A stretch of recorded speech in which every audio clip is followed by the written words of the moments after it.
Mais on accuse le CDPA de faire faux bon au parti de l'opposition. Est-ce que vous avez un de vos représentants au sein de la CENI? Mais vous avez vu que la CDPA était à la conférence de presse et que c'est à l'unisson avec les autres partis que la CDPA a dénoncé, a mis en garde contre le coup de force qui est en train d'être opéré. La CDPA ne peut jamais, elle n'a jamais fait faux bond à la lutte pour le changement protocole. Ce que la CDPA a dit la dernière fois dans sa conférence de presse, ça a été très clair. Nous disons qu'on ne peut pas, dans les circonstances actuelles, composer une CENI.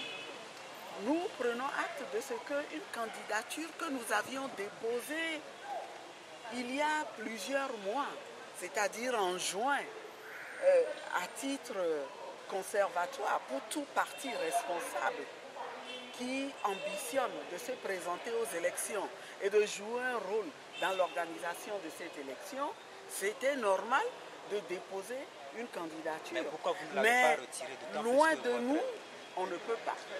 Pourquoi votre partenaire, le CAR, n'a pas déposé de candidature? Mais ce que je dois vous expliquer, c'est que la situation du CAR est différente de celle de la CDPA. Le CAR, et nous la prouvons, parce que cet acte qu'il a posé participe de la même logique que celle que nous défendons. Le CAR, voyant le coup de force venir, a demandé à ses membres de la CENI qu'on veut changer là, de se retirer parce que cette CENI posait des actes qui n'étaient pas des actes ordinaires de maintenance, mais des actes de préparation des élections. Et le CAR a estimé qu'il ne revient pas à cette CENI de préparer les élections, mais au contraire, on doit attendre la nouvelle CENI pour préparer ces élections. Le CAR a très bien fait et nous sommes d'accord avec le CAR.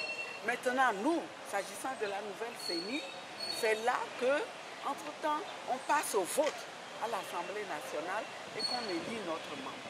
Mais notre membre, il n'est pas encore de la CENI. Pour qu'il soit de la CENI, encore faut-il qu'il aille prêter serment.